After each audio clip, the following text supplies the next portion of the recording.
depresión sí se podían disfrutar, ¿no? Yo diría en general es como la pérdida de intereses en todo lo que está alrededor de nosotros, ¿no? Y claro, tiende a haber además distintas formas y grados de depresión. Algunos síntomas de depresión que pueden no ser tan evidentes, por ejemplo, a veces no es que estamos necesariamente tristes, pero sí estamos muy irritables, o estamos muy molestos, o estamos muy aburridos, y nada nos hace sentido, nada nos mueve plenamente. Hay cuadros de depresión que pueden ser muy intensos, muy agudos, y donde uno ve un cambio de comportamiento muy claro, ¿no? Antes de que se presenten, digamos, los síntomas de una depresión. Pero hay otras formas de depresión con las que pueden convivir algunas personas que hacen alusión más bien a una sensación permanente de vacío, de insatisfacción, ¿no? Y yo lo que diría ahí es, nuevamente, ¿no? Importante poder buscar un diagnóstico, una opinión profesional para poder diferenciar si esto que estamos sintiendo es una sensación de tristeza, un sentimiento de tristeza, si terminas con tu enamorado, si tienes alguna pérdida, pierdes un trabajo, ¿no? Pierdes algún familiar, es esperable que surja la tristeza. Pero cuando de pronto ciertas respuestas que son esperables permanecen mucho tiempo más del esperado, eso debería darnos algunas alertas. Ya no estamos frente a una reacción natural de tristeza, sino frente a una depresión, ¿no? Y la ansiedad, por otro lado, tiene que ver más bien con una sensación de anticipación permanente con relación a lo que puede ocurrir en el futuro. Y hay un conjunto de escenarios trágicos, incluso catastróficos, de consecuencias posibles de cosas que no han ocurrido, que no hay evidencia de que vayan a ocurrir. Pero las personas pueden vivir permanentemente en esta sensación de anticipación sin posibilidad de disfrutar su día a día de pronto, ¿no? Y nuevamente, las expresiones de la ansiedad pueden ser bastante distintas. Hay gente que puede ser muy funcional en muchos sentidos, pero tiene, por ejemplo, ansiedad social. ¿No? Entonces se desenvuelve bien en otros espacios, pero si tiene que lidiar con una situación nueva donde hay mucha gente, eso evoca, y todos tenemos algún nivel de ansiedad, pero cuando eso nos sobrepasa y no nos permite ser funcionales, ahí hay una alerta y nuevamente habría que buscar un apoyo profesional, primero para tener un diagnóstico y descartar si esto que sentimos está dentro del rango normal y esperado, o si por el contrario tenemos un cuadro que requiere de un acompañamiento que puede ser farmacológico, terapéutico o ambos, dependiendo de cada caso. ¿Y cómo te das cuenta que una persona está pasando por ese proceso? Porque claro, o sea, todo lo que tú me estás comentando es algo que uno va sintiendo, pero ¿cómo te das cuenta que de pronto tu hermano, tu primo o alguien que esté a tu costado está pasando por un proceso de depresión o de ansiedad? Mira, yo te diría, con la depresión uno va viendo cambios, insisto, ¿no?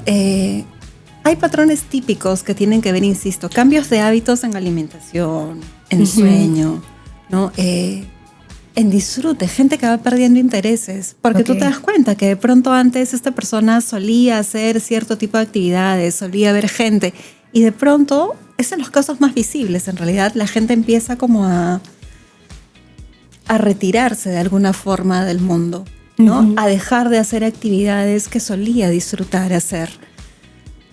Y hay otros casos que pueden ser en efecto más silenciosos y donde es más difícil darse cuenta, ¿no? Y yo pensaría que ahí mucho depende también de cuán profundos y cuán sólidos sean ciertos vínculos. Cuando tú conoces bien a la persona y hay temas de los que se suele hablar, es probable que la otra persona pueda contarte. ¿Qué cosa quiero decir? Hay gente que, entre comillas, se ve feliz, ¿no? Se ve bien, y sin embargo, como suele decir el refrán, la procesión va por dentro, y solo esa persona sabe que le está pasando mal. Cuando una persona está deprimida, las cosas más básicas y cotidianas resultan un esfuerzo importante, ¿no? En un cuadro grave de depresión, cosas tan básicas como levantarte, asearte, ¿no? Todo el tema del cuidado personal.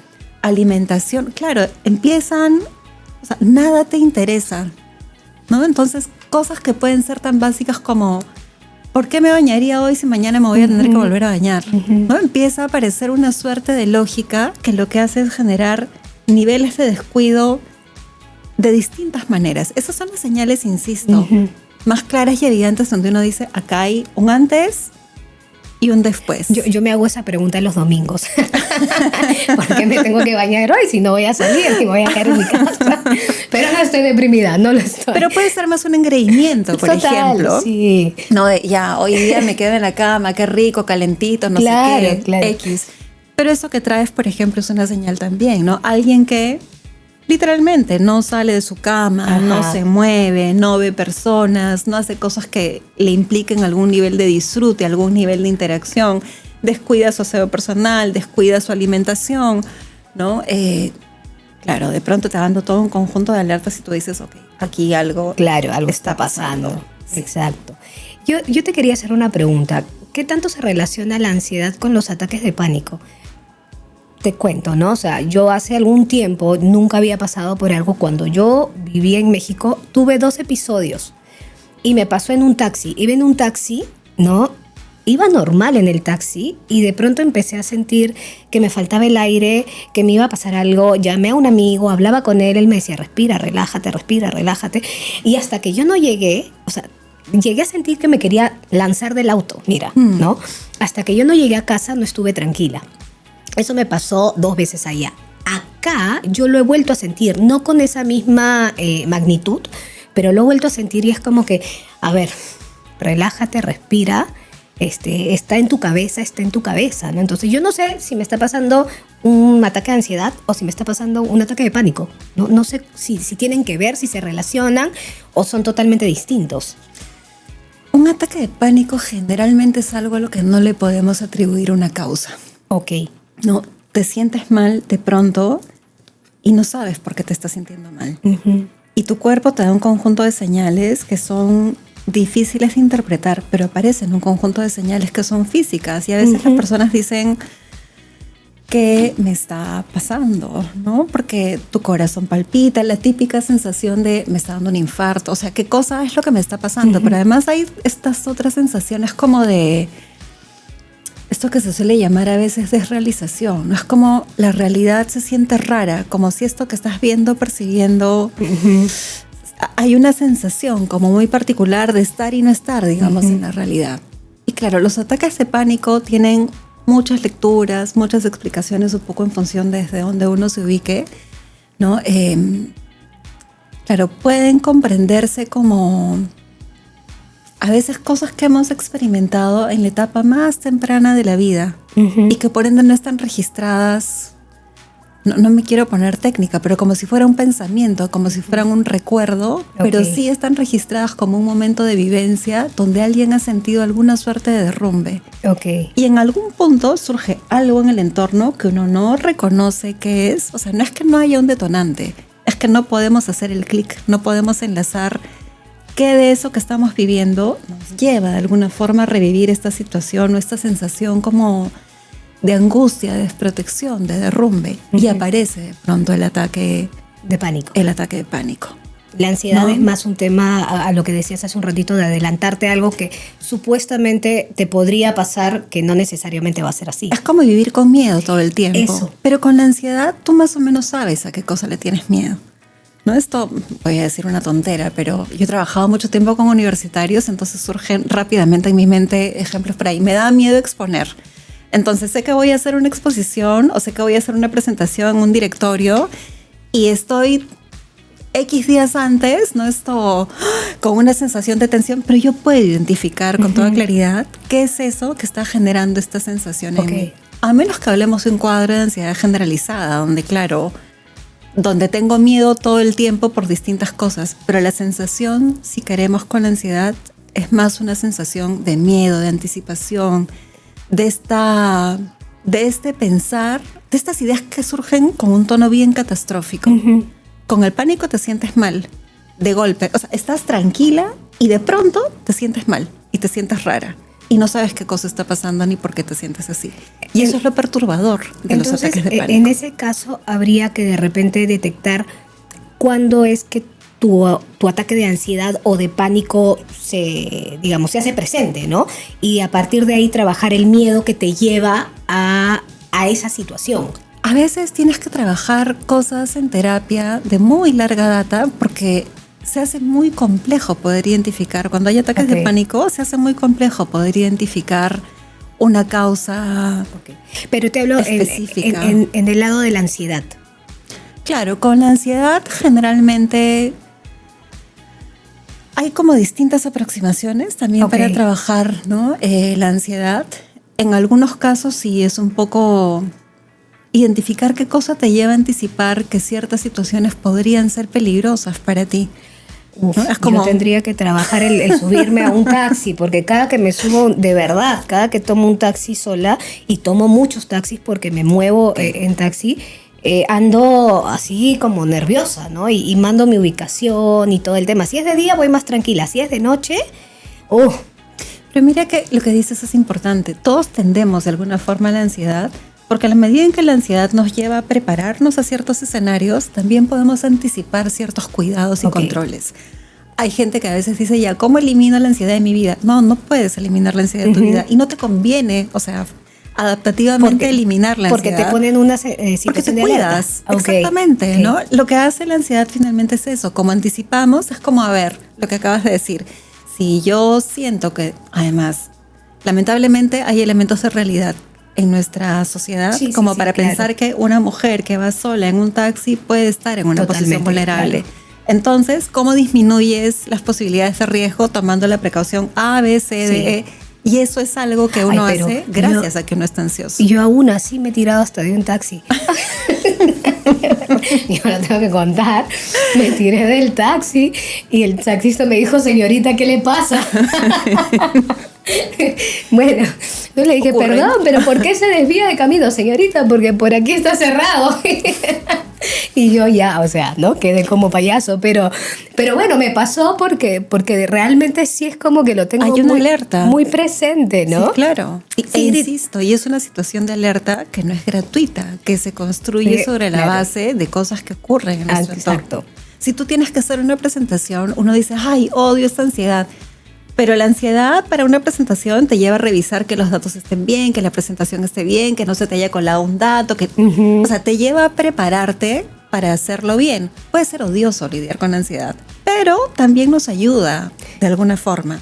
El problema está cuando nos paraliza, que estoy tan ansiosa que no puedo pensar, que no puedo armar, que no sé por dónde empezar, que llego, me paralizo, me trabo, no puedo hablar. Ya, eso evidentemente tiene un manejo distinto a esta cosa. Me siento incómoda, pero esta incomodidad me está llevando a hacer cosas que terminan siendo favorables para mí. ¿Y qué otros problemas de salud mental hay?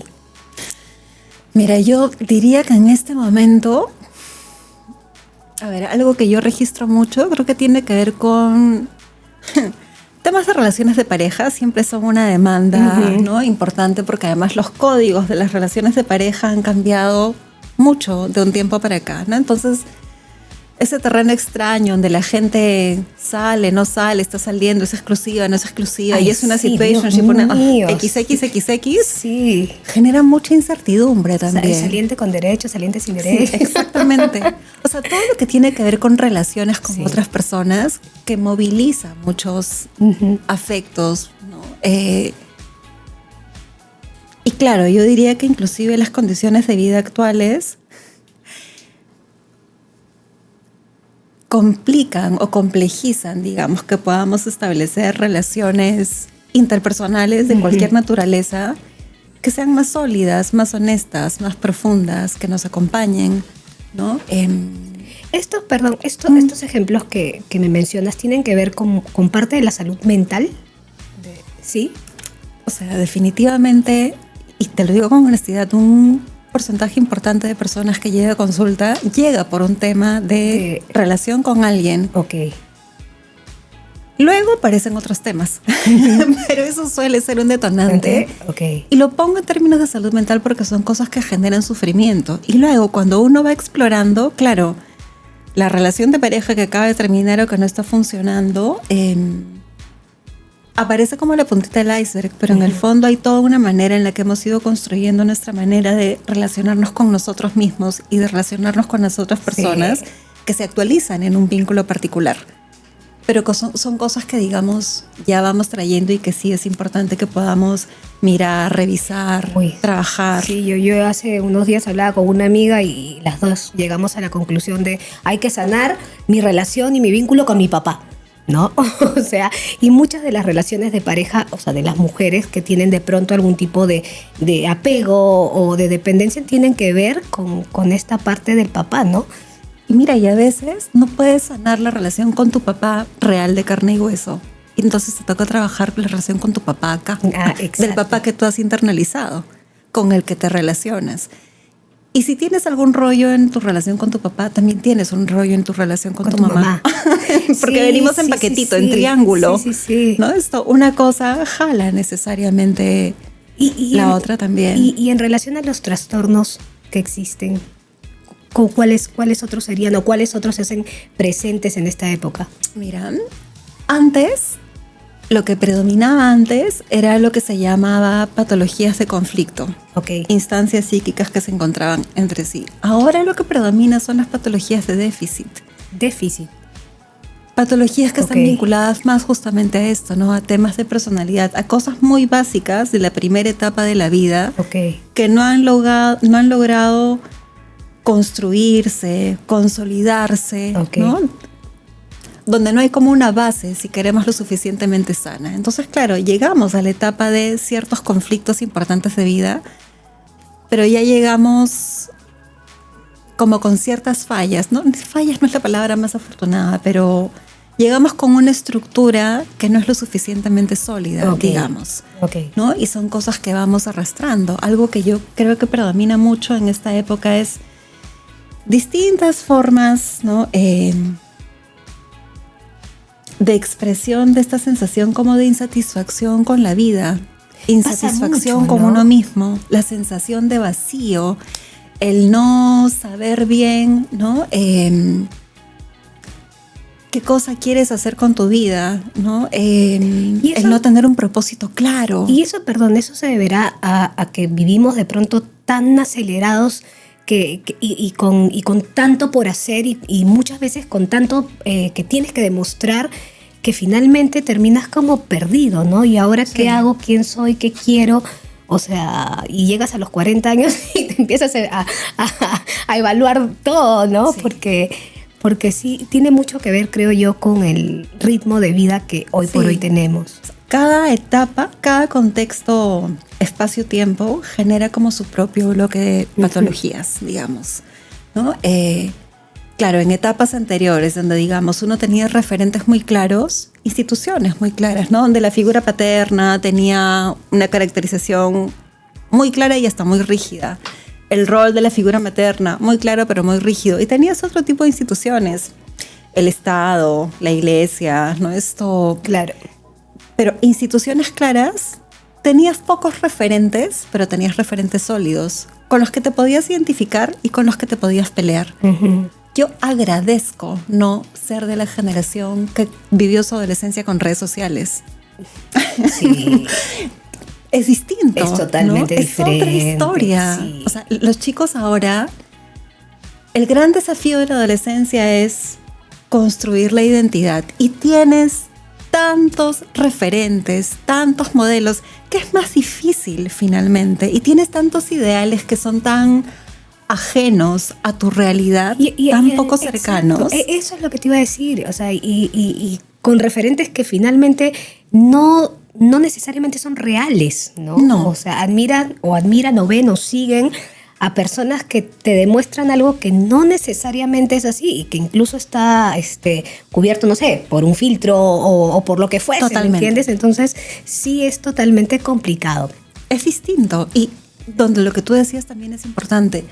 Todo es muy rápido, todo pasa muy rápido, ¿no? Entonces, están todos estos discursos, por ejemplo, de si esta relación no funciona, ya, córtala. Pero ni siquiera desarrollaste la relación. Sí, claro. O sea, ¿quieres cortar algo? Ni siquiera la empezaste. Que ni siquiera empezó. ¿En qué momento empezó? Ya terminé. ¿Qué relación humana, qué vínculo humano profundo no conlleva conflicto? Sí, claro. O sea, el conflicto está... Si no tienes conflicto en un vínculo, alerta, no estás en un vínculo. Exacto. Es parte además del desarrollo y del crecimiento del propio vínculo. Base, por supuesto. Son personas distintas, van a tener diferencias. ¿Cómo se gestiona ese conflicto? Ya, eso es otra historia. Pero que hay conflicto, claro, hay conflicto. Y el que parezca un conflicto no es señal para salir corriendo. Es señal de que estaban empezando a acercarse a un vínculo. Exacto. Entonces, claramente, evidentemente, hay situaciones y situaciones, ¿no? Siempre que no atenten contra tu bienestar, tu integridad física, tu salud mental. Pero que vas a tener diferencias con la otra persona y que eso va a ser un desafío, sí, por supuesto. Y ese es todo un rollo, todo lo vincular que te decía hace un momento, ahí hay todo un rollo de señales de alerta. ¿Y qué tanto afectan los cambios hormonales en la mujer en esta salud mental? Porque, ay, Dios mío, entiéndanme por favor, ¿no? Porque pasan cosas en el cuerpo y empieza a cambiar la mujer, le empieza a cambiar el humor, el ánimo, qué sé yo. ¿Cuánto te afecta eso? Mira, yo siempre pienso en contraposición, ¿no? Adolescencia y esta etapa en la que uno empieza como a acercarse a la menopausia, si quieres, y entonces aparecen todos estos otros cambios hormonales.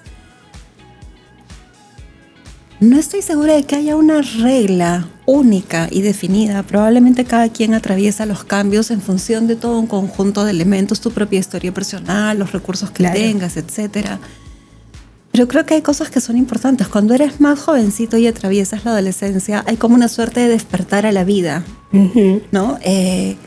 Claro, y ahí la revolución hormonal lo que hace es abrir como la puerta básicamente de la sexualidad. En otros momentos de la vida, claro, lo que empiezas a sentir y con lo que creo que uno empieza a lidiar es con un conjunto de pérdidas y de sensaciones de pérdida. Entonces, claro, uno empieza a hacer duelo y el duelo lo haces de distintas formas, ¿no? Desde negar y oponerte a lo que eso supone. Hay gente que lo puede vivir más bien como bastante mal, ¿no? Con bastante tristeza. También es verdad, hay un momento en el que las hormonas hacen su juego. Uy, Dios. Y probablemente pasas por todos los estados de ánimo en un tiempo breve y eso puede ser complejo para una misma porque no se comprende y no sabe bien qué cosa está pasando. Y para el entorno, que tampoco sabe cómo relacionarse con esta persona que de pronto pasa por la montaña rusa sin que eso haya sido lo esperado. O sea, hay gente que vive en la montaña rusa, lamentablemente. Hay gente que no y que de pronto tiene esa temporada donde uno dice, ok, algo raro está ocurriendo aquí, en efecto. Sí. A mí me ha pasado últimamente, bueno, yo por el tratamiento también que llevo, que hace que me adelanten a la menopausia y tenga todos estos cambios, y tengo toda esta onda de que estoy bien y de pronto de mal humor y de pronto me pongo irritable y de pronto lloro, ¿no? Y entonces me dicen, ¿qué te pasa? No sé, porque ni yo me entiendo, ¿me entiendes? Y es algo que sobrepasa lo que puedo controlar. Ahora, hoy por hoy soy un poquito más consciente de eso y siento que lo puedo, digamos, ok, me está pasando. De pronto, no sé si manejar del todo, pero sí tratar de tenerme paciencia, ¿no? Porque lo identifico, exacto, claro. Y trato de tenerme paciencia y trato de explicarle a la persona que esté a mi lado, perdón, no soy yo, me sobrepasa, esto no es contra ti, es simplemente algo que le está pasando a mi cuerpo. Vamos a ver ahorita un videito, Sigrid, con una nutricionista oncóloga que nos va a dar algunos tips para poder manejar mejor estos cambios hormonales, porque sí, la nutrición, la alimentación tiene mucho que ver y ayuda un montón a poder sobrellevar este tipo de cambios. Así que vamos a ver el video con la nutricionista Susan Saldani.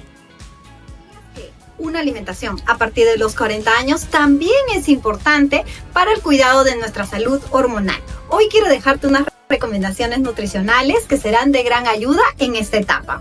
Número 1, incluye proteínas de alta calidad como pollo, pescado, pavita y también las menestras para ayudar a mantener la masa muscular.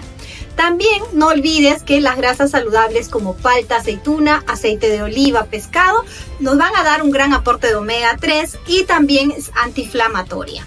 Un grupo importante que no debemos olvidar son las frutas y las verduras por el gran aporte de vitaminas, minerales y también de fibra, ayudando así al mejor funcionamiento de nuestro sistema digestivo.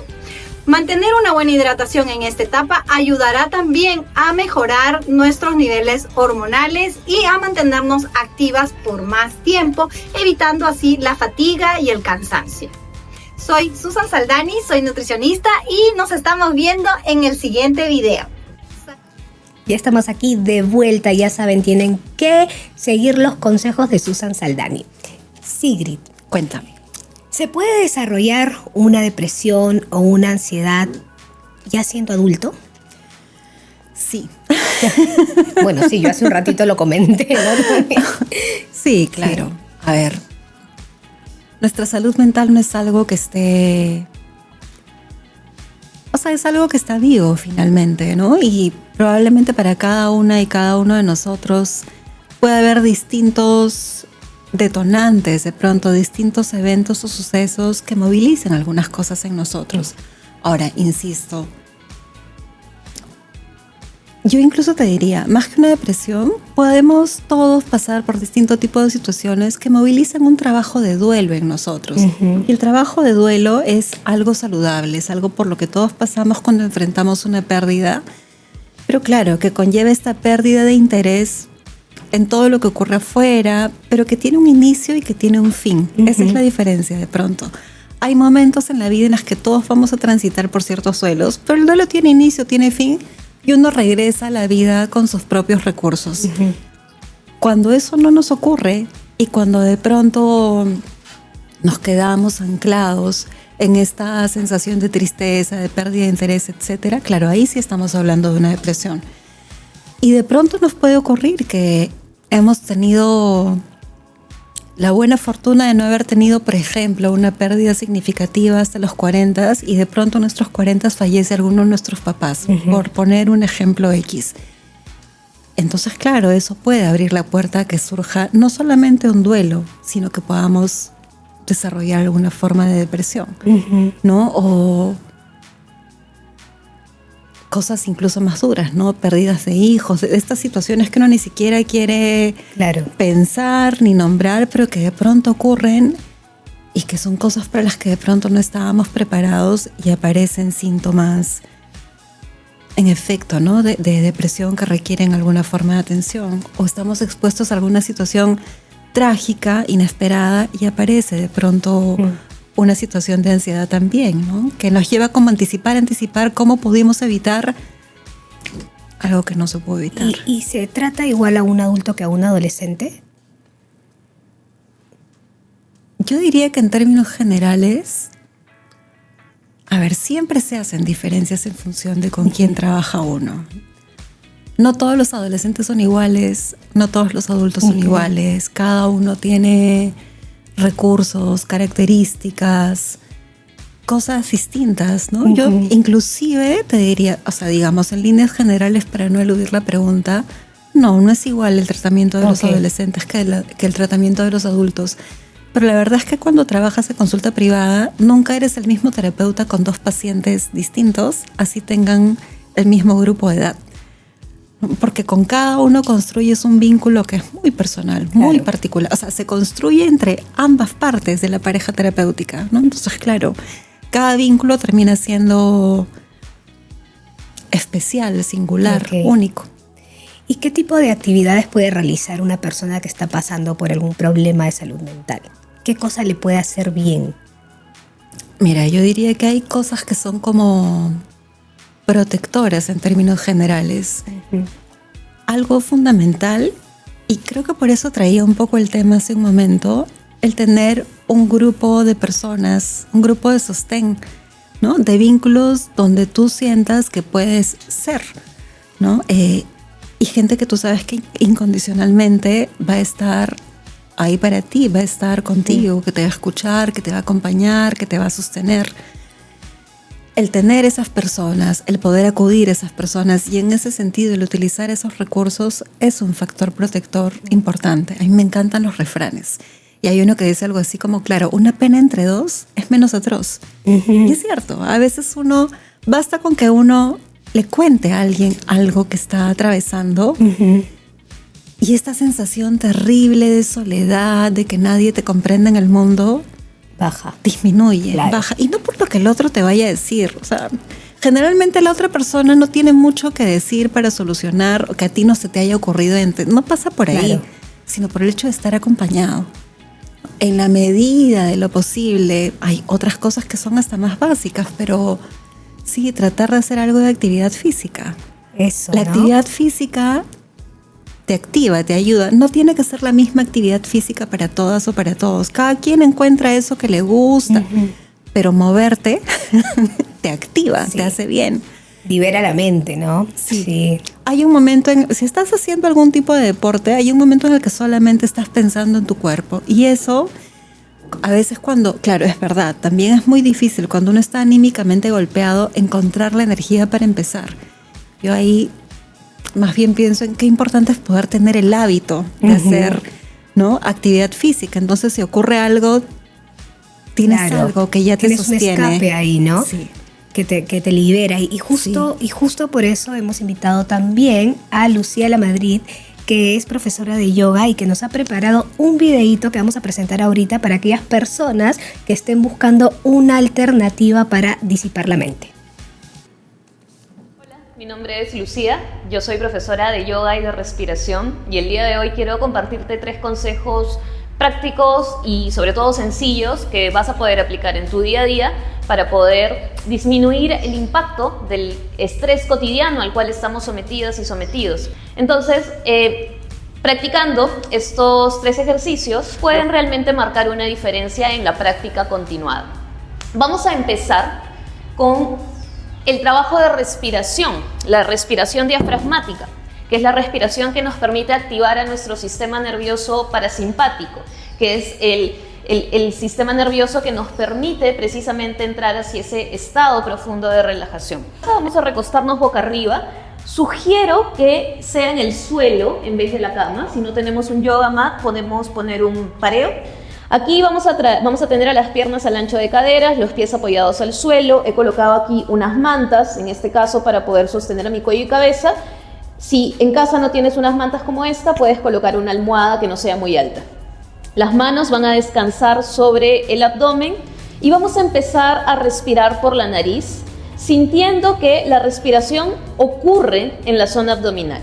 Entonces, inhala, siente que el abdomen se infla y al exhalar permite que el aire salga nuevamente y en la medida que sale, tú ves relajando y suavizando el abdomen.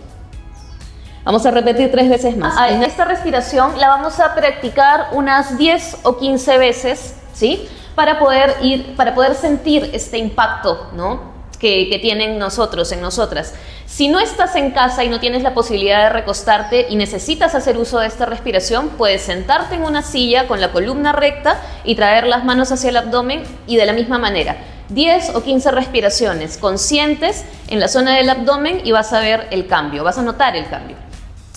Lo siguiente, acá vamos a activar un poco más al cuerpo, es que vamos a entrar a esta postura que se llama Adho Mukha Virasana, donde vamos a separar a las piernas por fuera del ancho de las caderas, los empeines van a estar hacia el piso y vamos a traer a la pelvis hacia los glúteos. Manteniendo este contacto, vamos a extender a los brazos adelante y vamos a llevar a la frente en apoyo del suelo. Y respira, mantenga la frente apoyada en el suelo, respira, igual, por la nariz, y vas a permanecer aquí 30 segundos. Para salir, traes las manos debajo de los hombros y vas a subir el tronco desenroscándote vértebra por vértebra. Esta postura lo que va a generar es que no solamente va a aliviar estas contracciones que tenemos a lo largo de la espalda por la mala postura, sino que también el apoyo de la frente sobre una superficie, que puede ser el suelo o podrías realizarlo sobre tu cama, lo que va a generar es que se suavice, se calme la zona del cerebro que precisamente se estimula en exceso con la sobrecarga de estrés que tenemos hoy en día. Finalmente, vamos a ponernos de pie. Vamos a pararnos con los pies y las piernas al ancho de las caderas. Respiración nasal. Entonces, con la inhalación vamos a elevar a los brazos, vamos a extender a los brazos, vamos a sentir que crecemos con los brazos y en la medida que los brazos se alargan y alargamos al tronco, los pies debemos sentirlos bien anclados al suelo. Entonces, percibe si es que el peso en los pies se traslada quizás hacia los talones o hacia los dedos. y busca crear uniformidad en el peso de los pies. Y continúa con cada inhalación alargándote un poco más y con la exhalación suaviza y relaja. Vas a permanecer aquí también 30 segundos, luego vas a bajar los brazos y vas a dejar que los brazos permanezcan largos a los costados de tu cuerpo, en esta postura que se llama Tadasana, la postura de la montaña, la cual precisamente nos conecta con estas sensaciones de estabilidad y firmeza. Incluyendo estas 3 sencillas prácticas en tu día a día, vas a notar el cambio. Vamos a llegar hacia nuestro día disponiéndonos con otro tipo de energía en el cuerpo y en la mente. Si quieres conocer más sobre la aplicación del yoga y la respiración en la vida cotidiana, te invito a seguir mi trabajo. Puedes buscarme en redes sociales como Lucía García La Madrid. Nos vemos. Bueno, y ahí tenemos una alternativa para aquellos que estén buscando relajarse, que estén buscando conectar consigo mismo. Lucía García es una capa, se la súper recomiendo. Ahí apareció en el video sus datos y si no, búsquenla en Instagram también, Lucía García La Madrid. Ahora sí, estamos de vuelta, Sigrid. ¿Qué podemos hacer? ¿Cómo podemos ayudar a alguien que esté pasando por un tipo de trastorno o por algún problema de salud mental? Mira, algo que yo creo que es fundamental. A veces las personas con la mejor de las intenciones decimos cosas como, no es tan grave, levántate, es difícil, sé optimista. Sí, tú puedes. No, creo que no hay algo más agresivo que eso. Sí.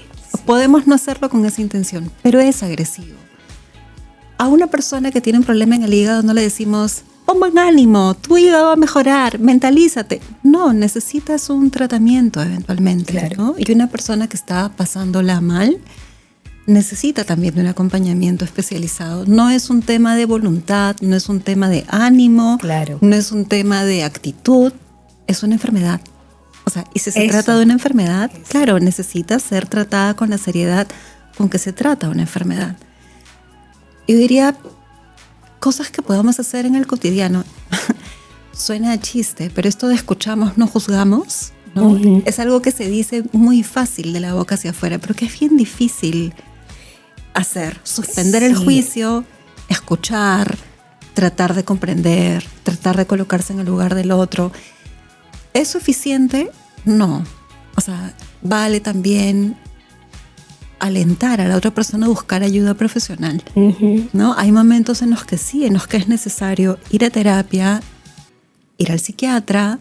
A veces le tenemos mucho miedo porque decimos, no, a terapia van los locos, ¿no? A psiquiatra van los locos. No. A terapia vamos quienes queremos conocernos más. Pero esa es una idea, creo yo, de hace ya un tiempo atrás, ¿no? Hoy o todavía, porque yo... Todavía. Sí, pero yo siento que las personas hemos normalizado un poco más el ir a terapia, ¿no? Y a mí me parece súper válido y súper necesario que una persona vaya a terapia. Pero creo que en la época de mis padres, ¿no? Y hacia atrás, era voy al psicólogo o al psiquiatra porque estás loco y no, y la depresión no es solo ponerte, ves llorando a alguien y ay, estoy deprimido, ¿no? Sino es una enfermedad y hay que tratarla como tal. Sí, claro. Y a veces, mire, yo un poco lo que te decía hace un momento, ¿no? No hace falta tener una enfermedad de salud mental para ir a terapia. Uh-huh.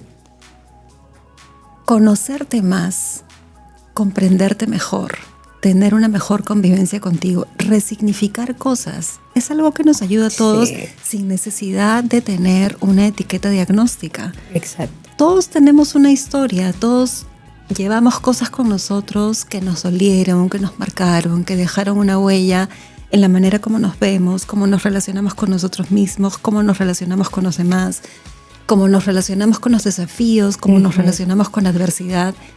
¿Qué es lo que buenamente pudimos ir aprendiendo, pero que en un espacio de terapia puedes ir repensando, replanteando, resignificando, ¿no? Y eso te permite ir como más completo, con más herramientas para lidiar con la vida y en una relación de más armonía contigo misma, contigo mismo, ¿no? Uno juzga lo que uno no comprende.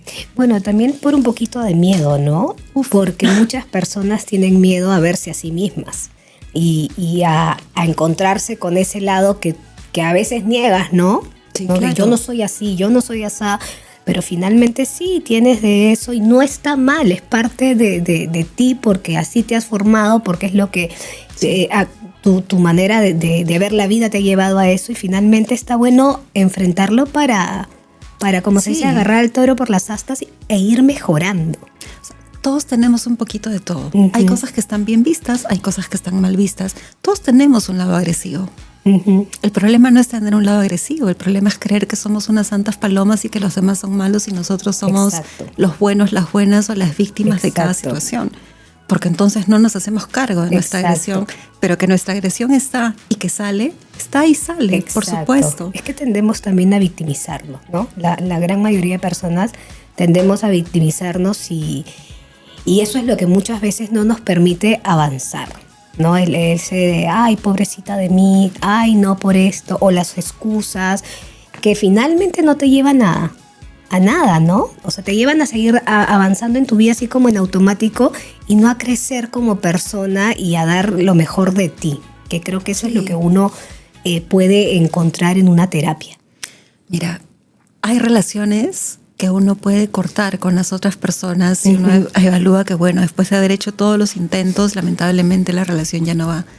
Pero hay una relación que no puedes eludir, que es la relación que tienes contigo mismo o contigo mismo, ¿no? Entonces, evidentemente, el conocernos y el comprendernos es un viaje. No tenemos idea a veces qué cosas vamos a encontrar, ¿no? Y a veces no es grato, a veces es doloroso, a veces asusta, a veces moviliza terriblemente. Y uno dice, ¿para esto vengo a terapia? Estaba mejor antes de venir que ahora. Pero forma parte del viaje, porque el que uno no quiera ver lo que está debajo de la alfombra, no quiere decir que eso no esté. Que no esté, eso está, eso forma parte de quién es uno. Y el trabajo también pasa por ir comprendiendo e ir abrazando también esas partes de nosotros que están ahí por algo y están ahí para algo, ¿no? Entonces creo que el que podamos tener una mirada más integrada de quiénes somos, que es un viaje que no termina nunca, por supuesto, insisto, nos deja como mejor plantadas y mejor plantados para ir lidiando con lo que viene en la vida. Sigrid, muchísimas gracias por haber estado hoy en el programa. ¿Dónde se te puede ubicar? Ajá. Tú sabes que yo soy terrible y nunca me acuerdo mis redes sociales. Instagram, pero en Instagram, a ver, hay una cuenta que uso, que la cargo bien poquito en verdad, pero me pueden mensajear por ahí. Ahí está, me han hecho el enorme favor de colocarla porque si no, mi memoria de pollo, no, esto me va a traicionar. Mi nombre y mi apellido, Sigrid.Huitrón_psicoterapia. Me pueden contactar por ahí. Gracias, Sigrid, por estar acá. Y yo antes de irme quiero agradecer a Giovanni Cepeda Salón, que se encarga todos los días de grabación así de producirme. Hoy me pusieron lacia, miren, otra, hoy me bañé. Y por supuesto invitarte a que te suscribas al canal Es Todo PE para que disfrutes de toda la programación que hay. Y por supuesto también seguir las redes de Sofi en Rosa, en Instagram y en TikTok. Yo me despido hasta la siguiente semana. Les mando un beso grande, que tengan un lindo día. ¡Chau!